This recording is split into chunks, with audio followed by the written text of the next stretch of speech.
Hello बच्चों, let's see this question. So the question says that find the combination of gate shown below the below produces. हमें इसका combination बताना है। यहाँ पे कुछ गेट्स लगाए गए हैं, उनसे कॉम्बिनेशन बनाया हुआ है। ये नॉट गेट है, this is also not gate, this is nor and this is again a not gate. Fine. तो हम यहाँ पे पहले ए बी की एंट्री लिखते हैं, जिससे हमारा यहाँ पे कुछ आएगा, फिर उससे G3 हमारी एंट्री बन, G3 गेट 3 है एंड अगेन गेट 4।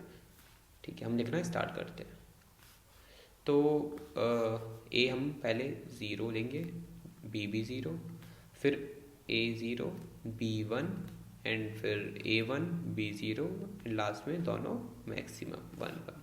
ठीक है, ये नॉट गेट है।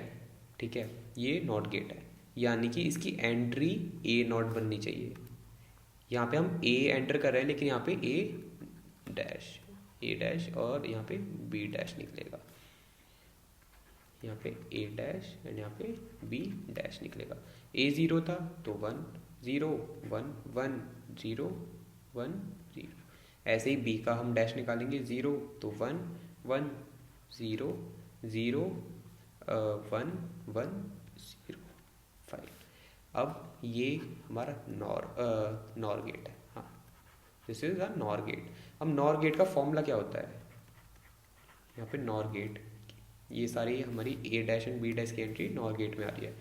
नॉर गेट का फॉर्मूला होता है सिंपली ए, सपोज हम पी एंड क्यू के बेस पे पी एंड क्यू ले लेते हैं, वरना हम कंफ्यूज हो गए। पी प्लस क्यू का bar, this is NOR gate, P plus Q का बार। अब यहाँ पे आएगा ऐसे ही 1 प्लस 1 इक्वल टू 1। अब 1 का बार हो जाएगा 0, this is A dash plus B dash का डैश, ये होगा। यानी कि A plus B, A dash plus B dash उसका बार, यहाँ की 1 प्लस 1 1 का bar equal to 0। This is our final answer. 1 plus 0 equal to 1 1 का बार 0 again.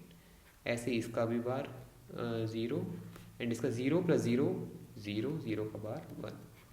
This is our final entry.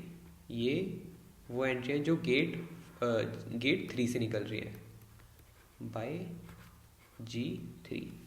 अब यहाँ पे अब हम गेट 4 के लिए लिख रहे हैं, ये हमारी गेट 4 में जाएंगी जी, गेट 4 में जाएंगी। ठीक है, 0 0 0 1, ये हमारी गेट 4 में जाएंगी। गेट 4 एक नॉट गेट है, तो इसका जस्ट उल्टा हो जाएगा, यानी कि 1 1 1 0 हमारा ये हो जाएगा आंसर फाइनली। ये हमारी एंट्री फाइनल है, फाइनल आउटपुट, फाइनल आउटपुट। अब इसी के बेस पर हम निकालेंगे कि हमारा कौन सा गेट है।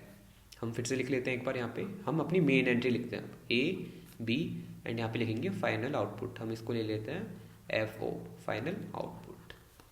हमारा मेन ए था पहले 0, तब हमारा बी था 0, तो हमारा आंसर हुआ था 1।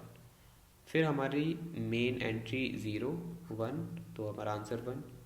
फिर हमारा 1 0, तो हमारा आंसर अगेन 1।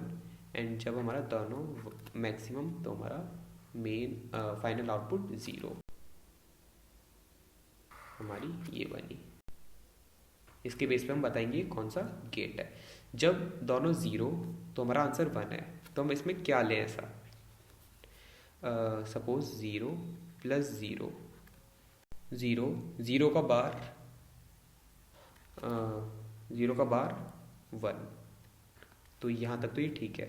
अब 0 प्लस 1 इक्वल टू 1 1 का, तो यहाँ पे ये गलत हो गया, यानी कि हमारा नॉर गेट तो नहीं है, this is not nor gate.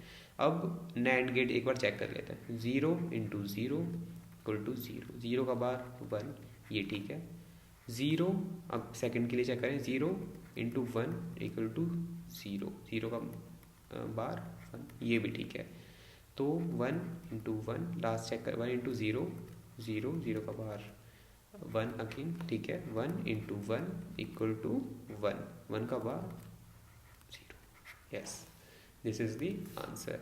ये किसके लिए हमने चेक किया, ये होता है नैंड गेट। नैंड गेट, इसका मतलब हमारा जो फाइनल ये कॉम्बिनेशन है, ये एक नैंड गेट की तरह एक्ट कर रहा है, नैंड गेट की तरह एक्ट कर रहा है। So our answer is option 4, that is NAND gate. NAND gate. Okay, तो हमने बेसिक फॉर्मूले से, बेसिक से सॉल्व किया, इसका फॉर्मूला भी होता है पर हमने बेसिक से सॉल्व किया और हमारा आंसर आ गया कंसेप्ट से। Hope you understood this concept. All the best, thank you.